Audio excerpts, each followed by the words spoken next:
Hello दोस्तों, मैं हूं सुशील कुमार और आप देख रहे हैं स्टूडेंट गैलरी यूट्यूब चैनल। दोस्तों, आज हम स्टडी करने वाले हैं algebraic expressions and inequalities. Okay, यहाँ पे हम बहुत सारे इक्वेशंस देखने वाले हैं, अलग अलग टाइप के इक्वेशन देखने वाले हैं, वेरिएबल देखने वाले हैं, उनका एप्लीकेशन वगैरह भी हम सब कुछ देखने वाले हैं। तो पहले इस वीडियो में हम बेसिक चीज़ें जानेंगे। अगर आपको मैं पूछूँ वेरिएबल क्या होता है, वेरिएबल मैं क्या बोलूँ, हाँ, तो आप क्या बताएंगे मुझे क्या होता है वेरिएबल? आपको कैसे समझेगा क्या है वेरिएबल? हाँ, वेरिएबल इतना है, एक कोई भी अननोन क्वांटिटी होता है, बराबर। अननोन क्या होता है? क्वांटिटी, अननोन, जो हम नहीं जानते वही वेरिएबल लेते हैं। और जनरली हम वेरिएबल में क्या अज्यूम करते हैं, आपको पता होगा। हम जनरली एग्जांपल के तौर पे एक्स वाई जेड हमेशा वेरिएबल के तौर पे लेते हैं, या फिर पी क्यू आर लेते हैं, और ये स्मॉल में जनरली लेते हैं। कैपिटल में भी ले सकते हैं, लेकिन जनरली हम हमेशा स्मॉल में लेते हैं, इसे वेरिएबल कहते हैं, आप जानते हैं। अब इसके बाद आता है लीनियर इक्वेशन। लीनियर इक्वेशन ये क्या होता है? लीनियर इक्वेशन आपको पता है, इक्वेशन जब बनते हैं वो कोऑर्डिनेट से बनते हैं। तो पहला जो बेसिक है हमारा लीनियर इक्वेशन, इसमें क्या होता है, अब आपको कैसे पता चलेगा ये लीनियर इक्वेशन है या नहीं? तो इसका मतलब जैसे भी अगर ये x और y है, ये देखो एक लाइन बनता है, कोई भी अगर एक लाइन लेते हैं उसमें ना ये x एक्सिस है, ये y एक्सिस है। इसको मैं ऐसा कुछ तरीके से बताते हैं। और ये क्या है, यहाँ पे ये 0,0 है, यहाँ पे पॉइंट पे, बराबर। इस तरीके से अभी इस इक्वेशन में ना ये x से बन रहा है, y से बन रहा है। तो यहाँ पे एक इक्वेशन, ये जो लाइन है, लाइन बन रही है, कुछ तो लाइन होगी, बराबर। तो इसका मतलब समझ लो कि x और y से क्या बनता है, इस कोऑर्डिनेट, इस प्लेन पे एक इक्वेशन बनता है, इस लाइन का इक्वेशन। इस प्लेन पे जो x का और y का प्लेन है, यहाँ पे इस लाइन का अगर एक इक्वेशन बनता है तो वो क्या होता है? लीनियर इक्वेशन होता है। और लीनियर इक्वेशन वो इसलिए जाना जाता है क्योंकि एक चीज़ उसमें समझना पड़ेगा, लीनियर इक्वेशन में क्या होता है, और भी चीज़ें होती है, लीनियर इक्वेशन के बाद भी आती है। तो बेसिक लीनियर इक्वेशन है। लीनियर इक्वेशन में कुछ क्या चीज़ें हमें ध्यान में देनी है, वो है लीनियर इक्वेशन का जो x और y कार्टेशियन से बनता है, बराबर, कार्टेशियन से बनता है, उसमें एक चीज़ आपको हमेशा ध्यान में रखनी पड़ेगी, वो है x और y जो भी रहेगा उसका जो पावर है ना हमेशा 1 रहेगा। y है तो y का पावर हमेशा 1 रहेगा, बराबर। समझा? नहीं समझा तो आगे समझ लेंगे, आगे समझ लेंगे। थोड़ा आगे बढ़ते हैं। अभी एक और चीज़ है यहाँ पे, linear equations in one variable. ये linear equation with one variable क्या हो गया? मतलब एक कोई भी लीनियर इक्वेशन है और उसका वेरिएबल क्या है? सिर्फ एक ही है। एग्जाम्पल कैसे समझेगा? ax plus b is to c, ये इक्वेशन है। अब इसमें ना, इस इक्वेशन में हमें क्या ध्यान देना है, जो a b और c है ना, a b c क्या है पता है? ये कांस्टेंट है। और यहाँ पे जो a है वो कभी भी 0 नहीं हो सकता। क्यों नहीं हो सकता? अगर ये a 0 हो गया ना तो ये इक्वेशन तो बनेगा ही नहीं। ये 0 हो गया तो ख़त्म, इतना ही बचा। समझ रहे हैं मेरी बात को? तो a हमेशा 0 नहीं होना चाहिए। तो ये क्या होगा? लीनियर इक्वेशन इन वन वेरिएबल, जो यहाँ पे एक वेरिएबल है सिर्फ और सिर्फ x, बराबर। अभी इसका मैं एक एग्जाम्पल ले लेता हूँ आपके लिए। अगर मेरे पास एक इक्वेशन है, कोई भी एग्जाम्पल मैं लेता हूँ। अगर मैं कहता हूँ 2x minus 5 is equals to 1, इसे सॉल्व करो, तो आप क्या करेंगे? 2x लिखेंगे, ये माइनस 5 है तो यहाँ पे जाएगा प्लस 5 हो जाएगा, और ये 6 हो जाएगा, और x का वैल्यू यहाँ पे 3 मिलने वाला है। तो आप बोलेंगे x की जो वैल्यू है वो 3 है, लेकिन आप इस इक्वेशन को देखेंगे तो आपको समझेगा ये इसका जो फॉर्म है ना कुछ इस तरीके से है, ax plus minus 5 is equals to 1, मतलब ये c इस तरीके से है। तो ये लीनियर इक्वेशन हुआ, समझा? यहाँ पे वेरिएबल एक ही है, x है। अब इसको थोड़ा सा आगे बढ़ते हैं। जैसे इस तरीके का एग्जाम्पल हुआ, यहाँ पे x वेरिएबल है। एक थोड़ा सा और एग्जाम्पल लेता हूँ मैं। जैसे कि मेरे पास एक इक्वेशन है कुछ इस टाइप का, 7x माइनस 5 4x प्लस 11। यहाँ पे भी देखो x है, यहाँ पे भी x है, तो इसका मतलब ये दो नहीं हो गया है, ये भी एक ही है। यहाँ पे x है तो इसको मैं इस तरह लेके आऊँगा तो 7 माइनस 4 कितना होगा 3x, और यहाँ पे देखो -5 है तो वहाँ पे प्लस हो जाएगा 16 हो जाएगा। और x का वैल्यू क्या मिलने वाला है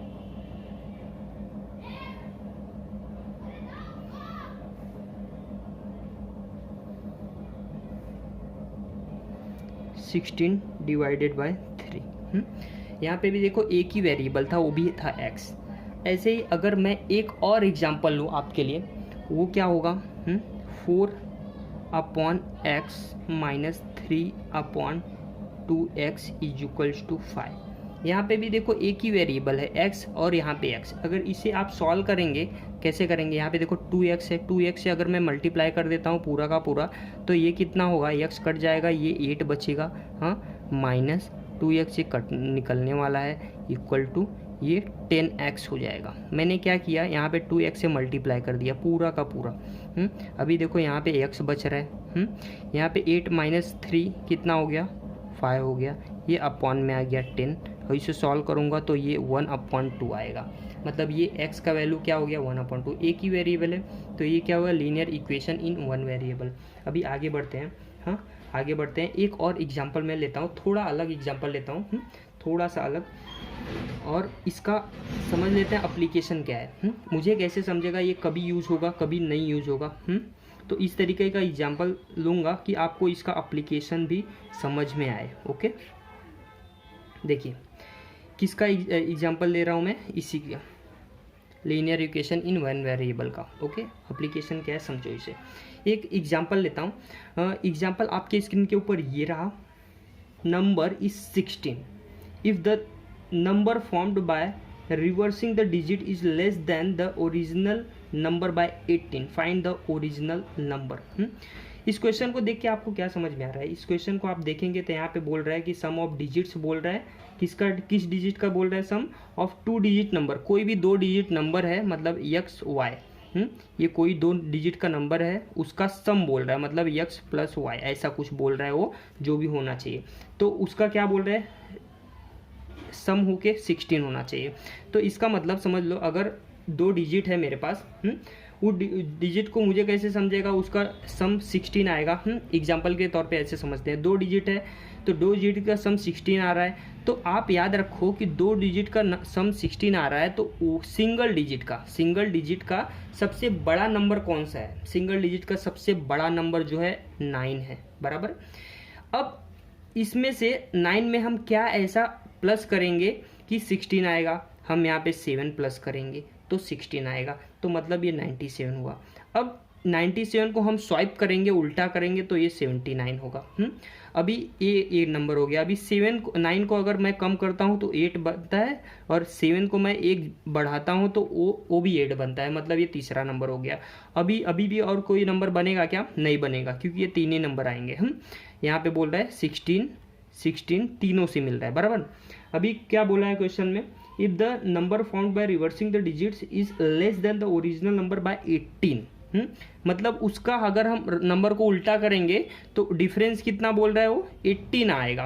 तो अगर ये मेरे पास नंबर है 97 और ये मुझे 79 बना तो डिफरेंस कितना आ रहा है, इसको अगर ये मैं 97 माइनस 79 करता हूँ तो ये भी 18 मिलेगा, मतलब ये कौन सा नंबर है, 97 नंबर है, बराबर। क्वेश्चन नंबर 2 आपके स्क्रीन के ऊपर ये रहा। क्वेश्चन बोल रहा है कि एक नंबर है न्यूमरेटर और बोल रहा है डिनोमिनेटर क्या है, उससे 4 ज़्यादा है। तो इसका मतलब न्यूमरेटर, अगर मैं न्यूमरेटर x लेता हूँ तो डिनोमिनेटर मुझे क्या लेना पड़ेगा, डिनोमिनेटर ये x प्लस 4 हो गया, बराबर। इसका मतलब ये न्यूमरेटर है और ये डिनोमिनेटर है। अब क्या बोल रहा है वो, if 4 is subtracted from the numerator, अगर ये न्यूमरेटर है x है तो 4 को सब्ट्रैक्ट कर दिया मैंने, और क्या बोल रहा है 2 is added to its denominator, denominator क्या है x प्लस 4 है, तो x प्लस 4 है तो यहाँ पे 2 बोल रहा है ऐड करने के लिए। The new number is become 1/6। Okay, अब ओरिजिनल नंबर फाइंड करना है, मतलब न्यूमरेटर और डिनोमिनेटर को हमें पता करना है क्या है, ये न्यूमरेटर हो गया, ये डिनोमिनेटर हो गया, ओरिजिनल नंबर पता क्या करना है। अब अगर ये मुझे एक इक्वेशन मिल गया, इसको मैं सॉल्व कर दूंगा। ये 6 है, 6 का मल्टीप्लाई यहाँ पे होने वाला है, तो क्या मुझे मिलने वाला है, ये 6x माइनस 24, और ये क्या मिलेगा, x प्लस 4 प्लस 2, इस तरीके का।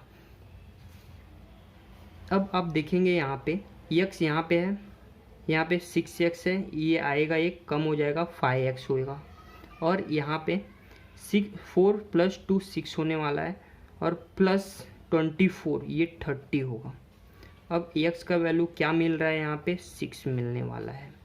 ओके, अब x का वैल्यू अगर मैं यहाँ पे रखने वाला हूँ तो ये न्यूमरेटर जो है 6 मिलने वाला है, और डिनोमिनेटर 6 प्लस 4 मतलब ये 10 मिलने वाला है। तो ये हमारा न्यूमरेटर है, ये डिनोमिनेटर है। ओके, अभी नेक्स्ट टॉपिक है हमारा linear equation in two variable. Linear equation in two variable. Two variable मतलब एग्जाम्पल के तौर पे समझो, पहले एग्जाम्पल समझो क्या होता है टू वेरिएबल, मैं किसकी बात कर रहा हूँ। मतलब मेरे पास एक एग्जाम्पल है ax plus b y plus c is equals to 0। यहाँ पे देखो x और y दो वेरिएबल है, तो इसका मतलब ये linear equation in two variable हो गया, बराबर। अब इसमें ना a b और c क्या है पता है, कांस्टेंट है, और यहाँ पे a और b 0 नहीं होने चाहिए। अगर ये 0 हो गए ना तो ये 0 हो गया तो इक्वेशन ही ख़त्म हो गया।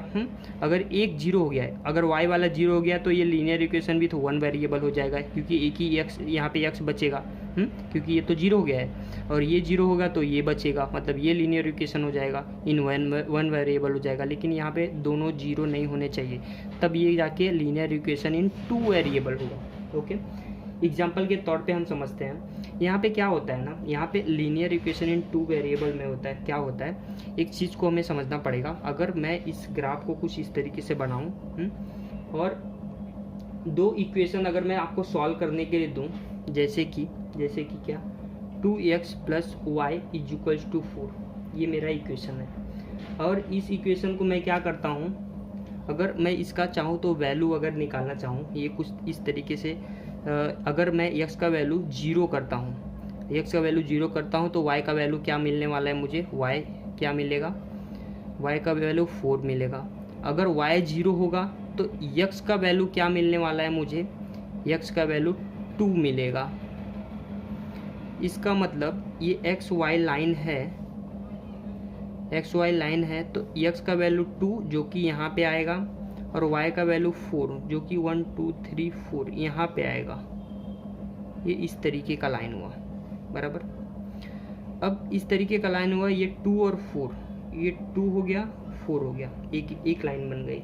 अभी मैं इसको थोड़ा सा और बढ़ा लेता हूँ, जैसे कि अगर मैं x का वैल्यू क्या करता हूँ, x का वैल्यू में चेंज कर देता हूँ। यहाँ पे क्या लिखता हूँ x के वैल्यू में, ये कुछ इस तरीके से लाइन है। x का वैल्यू मैंने बताया था आपको कि 0 होगा, यहाँ पे x का वैल्यू 0 है और y का वैल्यू 4 है, तो यहाँ पे लाइन मिला, एक पॉइंट यहाँ पे मिला 0,4। अब ये दूसरा y 0 है और ये x2 है, मतलब 2,0, ये यहाँ पे पॉइंट मिला, 2 पॉइंट मिल गए। और अगर मैं इसको चाहूँ x का वैल्यू 1 रखता हूँ, बराबर, x का वैल्यू क्या रखता हूँ, 1 रखता हूँ, तो मुझे y का वैल्यू क्या मिलने वाला है, तो x का वैल्यू 1 रखा, इसको सॉल्व करूँगा तो ये 2 हो जाएगा, 2 इस तरफ गया, 4 माइनस 2 होगा, 2 मिलने वाला है, मतलब y का वैल्यू 2 मिलने वाला है। x का वैल्यू 1 हो गया और y का वैल्यू 2, ये कुछ यहाँ पे मिलेगा, मतलब ये 1,2। ऐसे मैं क्या करूँगा ना, ऐसे मैं इसका वैल्यू कुछ ना कुछ x का वैल्यू या y का वैल्यू रखते जाऊँगा, बढ़ा के या फिर कम करके। तो इस लाइन पे कहीं यहाँ पे मिला, कहीं यहाँ पे मिला, कहीं यहाँ पे मिला, कहीं यहाँ पे मिलेगा, फिर यहाँ पे मिलेगा, फिर यहाँ पे मिलेगा, ऐसे ऐसे बहुत सारे पॉइंट्स मिलेंगे। इसका मतलब क्या समझ में आ रहा है, जब हमारे पास linear equation in two variable हो तो उसका मल्टीपल सॉल्यूशन हो सकता है। जैसे कि यहाँ पे देखो 1 पॉइंट, 2 पॉइंट, 3 पॉइंट, बहुत सारे हो सकते हैं। मतलब लीनियर इक्वेशन इन 2 वेरिएबल में क्या हो सकता है, मल्टीपल सॉल्यूशन हो सकता है। ये चीज़ याद रखना पड़ेगा। इसके बाद मैं एक एग्जांपल लेता हूँ आपके लिए। क्वेश्चन नंबर 1 आपके स्क्रीन के ऊपर ये रहा। Find the value of x and y which satisfy the equation 4x plus 3y is equals to 25 and x plus 5y is equals to 19।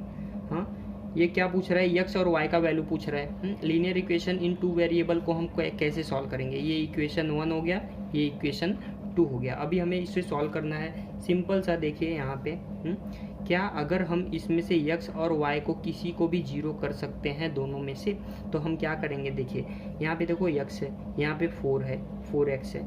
तो हम अगर मैं इसको क्या करूँगा, ये पूरा का पूरा 4x plus 3y is equals to 25 मैं ऐसे ही लिखता हूँ पहला इक्वेशन। सेकेंड इक्वेशन में मैं क्या करता हूँ, अगर मैं यहाँ पे 4 से मल्टीप्लाई कर देता हूँ तो क्या होगा। 4 से मैंने यहाँ पे क्या किया, मल्टीप्लाई कर दिया, ये हो गया 4x, ये हो गया 20y, और यहाँ पे भी 4 का मल्टीप्लाई करने के बाद ये हो गया 76 बराबर। 4 से मल्टीप्लाई किया मैंने। अभी ये 2 इक्वेशन मिल गए। अगर मैं इन दोनों इक्वेशन को माइनस कर देता हूँ तो ये पूरा का पूरा कैंसिल होने वाला है। और यहाँ पे देखिए ये 3 है, ये 20 है, तो माइनस ऑफ 17y होने वाला है। और यहाँ पे देखिए 76 में से 25 माइनस होगा तो कितना होगा, माइनस में 51 बचने वाला है। माइनस में 51 बचने वाला है। अभी y को हम क्या करेंगे, 51 डिवाइडेड बाई 17, ये कितना होगा, 1 2 3 मिलने वाला है बराबर। ये कुछ इस तरीके से y का वैल्यू क्या मिला, 3।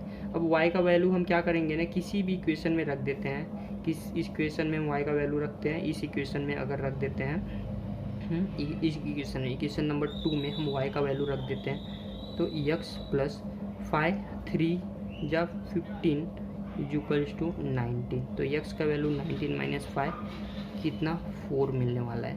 x का वैल्यू y का वैल्यू मिल गया। हमें इस तरीके से लीनियर इक्वेशन इन 2 वेरिएबल को सॉल्व करना है। अभी थोड़ा सा और आगे बढ़ते हैं और इसकी कुछ अलग अलग फीचर्स को जानते हैं, ये क्या होता है। अब याद रखिए, लीनियर इक्वेशन इन 2 वेरिएबल्स में कितने सॉल्यूशंस होते हैं, ये हमेशा हमें याद रखने चाहिए। तो नंबर 1 पे क्या आता है ना, सॉल्यूशन, ओनली 1 सॉल्यूशन। ये किसका होता है, ये क्या होता है, अगर लीनियर इक्वेशन क्या कर रहा है पता है, मेरे पास एक लीनियर इक्वेशन है, लाइंस है, और 2 लाइन अगर इंटरसेक्ट कर रहे हैं ना, 2 लाइन अगर इंटरसेक्ट कर रहे हैं तो क्या होगा ना, उसका सिर्फ और सिर्फ एक ही सॉल्यूशन होगा। क्यों पता है, ये एक्स वाई लाइन है, एक्स वाई लाइन है, तो ये एक लाइन है, ये एक लाइन है बराबर। ये 2 लाइनें हो गई, और दोनों लाइनों में से आप देख रहे हैं दोनों लाइन यहाँ पर इस पॉइंट पे इंटरसेक्ट कर रही हैं। इसका मतलब इस पॉइंट पे इंटरसेक्ट कर रही हैं, इन दोनों लाइन का सॉल्यूशन क्या होगा, सिर्फ और सिर्फ एक ही होने वाला है, सिर्फ एक ही सॉल्यूशन होगा। अब एग्जांपल के तौर पे अगर मैं आपको कुछ इस तरीके से लेता हूँ, x plus y equal -1, x minus y is equals to 3। अब इस इक्वेशन को अगर मैं सॉल्व करता हूँ तो मुझे एक पॉइंट मिलता है, वो पॉइंट मिलता है मुझे 1, -2। ये पॉइंट पता है कौन सा है, ये वाला है, x एक्सिस का 1 और y एक्सिस का -2, 1 2 -2, ये पॉइंट मिलने वाला है। और सिर्फ एक ही सॉल्यूशन होगा इसका। थोड़ा सा और आगे बढ़ते हैं पॉइंट नंबर 2 में। अब कोई ऐसा भी इक्वेशन हो सकता है जिसका कोई सॉल्यूशन ही ना हो। अब ऐसा कौन सा इक्वेशन हो सकता है जिसका सॉल्यूशन नहीं हो, अगर 2 लाइन है, ये x एक्सिस y एक्सिस है, और अगर 2 लाइन है और दोनों एक दूसरे के पैरेलल है, तो वो किसी भी लाइन पे टच ही नहीं करेंगे। और किसी भी लाइन पे, ये 2 लाइन है, अगर दोनों लाइन टच नहीं करते हैं तो उनका सॉल्यूशन मिलने वाला है क्या, नहीं मिलने वाला है। तो lines are parallel,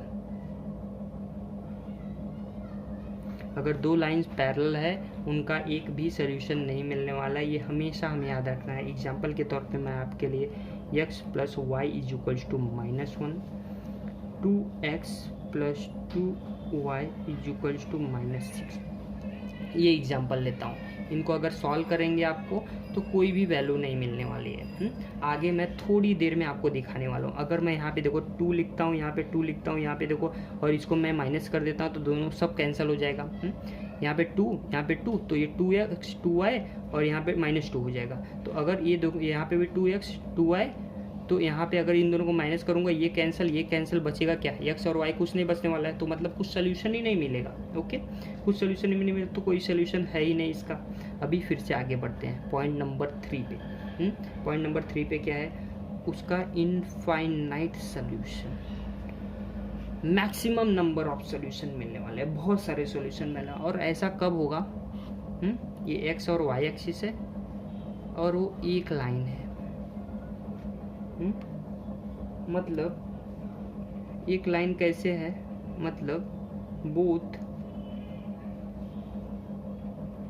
lines are coincident each other. ये दोनों लाइनें क्या है ना, एक दूसरे के ऊपर है। अगर एक दूसरे के ऊपर दो लाइनें हैं, यहाँ पे देखो लाइन नंबर 1 और लाइन नंबर 2 है, दोनों लाइन एक ही लाइन पे है, तो इसका हर एक पॉइंट पे तो पॉइंट मिलेगा, मुझे हर एक पॉइंट पे मिलेगा। अब एग्जांपल के तौर पे आपको कैसे समझेगा कि दो लाइनें कौन सी हैं। एग्जांपल के तौर पे x plus y is equals to 1, 2x plus 2y is equals to 2, ये है सोल्यूशन में। ओके, ये ऐसा क्यों है, ऐसा क्यों है, ऐसा आपको क्यों लग रहा है। अगर मैं ये देखो 2x 2y 2, अगर मैं इसको ना क्या करूँगा ना, 2 से क्या करूँगा, डिवाइड करूँगा, 2 से डिवाइड करूँगा, ये यही लाइन बन जाएगा।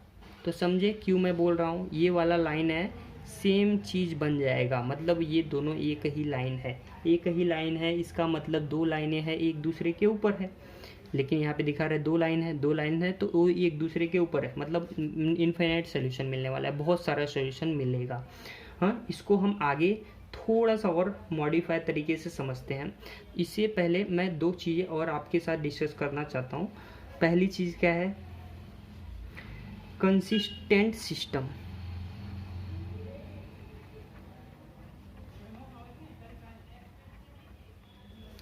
और इनकंसिस्टेंट सिस्टम, ये दो चीज़ क्या होती है, कंसिस्टेंट इनकंसिस्टेंट।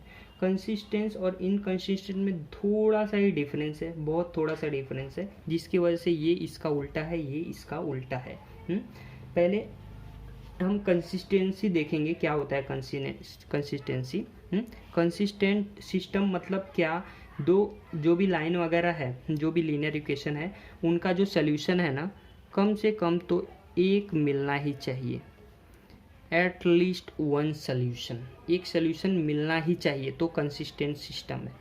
और इनकंसिस्टेंट सिस्टम मतलब उसका एक भी सोल्यूशन नहीं मिलना चाहिए, इसका कोई भी सोल्यूशन नहीं होना चाहिए, no solution. Okay, consistence inconsistent system. अभी थोड़ा सा और आगे बढ़ते हैं हम। अगर हमारे पास इक्वेशंस होंगे तो हमें कैसे पता चलेगा कौन सा कंसिस्टेंस में है, कौन सा इनकंसिस्टेंस में है, उसको समझने के लिए, इस चीज़ को समझने के लिए हम थोड़ी सी और हम चीज़ें देखेंगे।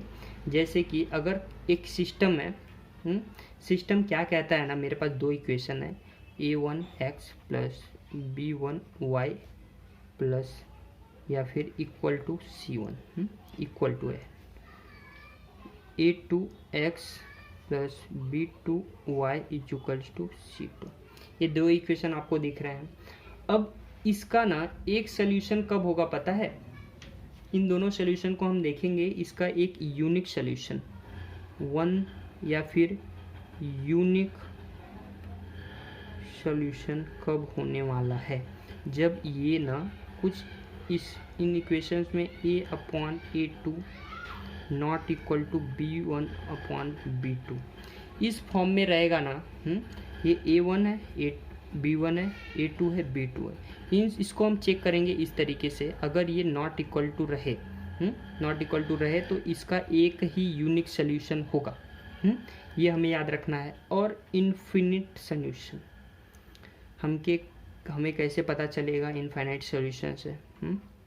उसके लिए भी देखिए, उसके लिए इन्हीं दो इक्वेशंस को हमें इस फॉर्म में देखना पड़ेगा। A1/A2 equal to B1/B2 equal to C1/C2। अगर ये फॉर्म में रहा ना, सारे के सारे इक्वल हैं, सारे के सारे A1/A2 B1/B2 C1/C2, तो ये इनफाइनाइट सोल्यूशन होगा। बहुत सारा सोल्यूशन इसका मिलने वाला है। थोड़ा सा और आगे बढ़ते हैं, पॉइंट नंबर 3 पे आते हैं। पॉइंट नंबर 3 पे 1 हो गया, 2 हो गया, और 3 क्या है पॉइंट नंबर? ये सारे जो हैं, अगर मैं इसका कोई सोल्यूशन नहीं मिलेगा। तीसरा नंबर ये है, यहाँ पे इनफाइनाइट सोल्यूशन मिला, यहाँ पे सिर्फ एक ही मिला, यहाँ पे सोल्यूशन ही नहीं मिलेगा। यहाँ पे क्या सोल्यूशन ही नहीं मिलेगा। तब हमें कैसे समझ में आएगा सोल्यूशन नहीं मिल रहा है? A1/A2 equal to B1/B2 not equal to C1/C2। इस चीज़ को याद रखना है, इस चीज़ को हमेशा याद रखना है। इक्वेशन 1, 2 और 3 हमेशा आपको यही सारी चीज़ें पता करनी पड़ेंगी, यही देखनी पड़ेंगी, तब हमें पता चलेगा इसका सोल्यूशन है या नहीं, हमें किस तरीके से सॉल्व करना है। आगे वाले लेक्चर में हम इसके आगे पढ़ेंगे। तब तक के लिए इतना ही। वीडियो अच्छा लगा तो इसे लाइक करें, अपने दोस्तों के साथ शेयर करें और हमारे चैनल को सब्सक्राइब करना ना भूलें। कोई भी क्वेरी है मैथमेटिक्स से रिलेटेड, 10th तक मैथमेटिक्स, कोई भी 9, 10th कोई भी मैथमेटिक्स, उसके बाद साइंस में आप 11th 12th करते हैं, साइंस और आर्ट्स में, क्योंकि मैथमेटिक्स की जो टॉपिक्स हैं, सब्जेक्ट हैं, वो दोनों सेम रहते हैं। पार्ट 1 पार्ट 2 मैथमेटिक्स के दोनों सेम रहते हैं। किस में? साइंस में और आर्ट्स में। ओके, तो वो सारा, अगर आपको परम्यूटेशन कॉम्बिनेशन हो गया, डेरिवेटिव इंटीग्रेशन वगैरह हो गया, किसी में भी कुछ प्रॉब्लम आता है तो आप उसके लिए कमेंट करिए। साथ ही साथ इंजीनियरिंग मैथमेटिक्स से भी अगर आपको कुछ भी प्रॉब्लम होता है तो भी आप कमेंट कर सकते हैं। मेरे पास भी है, उसकी सारी चीज़ें हैं मेरे पास, मैं आपको ज़रूर बताने की कोशिश करूँगा। बस इतना ही कहना है आपसे। अगर मैथमेटिक्स में कोई भी प्रॉब्लम है तो कमेंट करके ही जाना। कमेंट करके जाओगे तो मुझे समझेगा आपको ये चीज़ नहीं आ रही है, और मैं हमेशा ट्राई करूँगा उस चीज़ पर वीडियो बनाने के लिए। ओके, तब तक के लिए बाय बाय।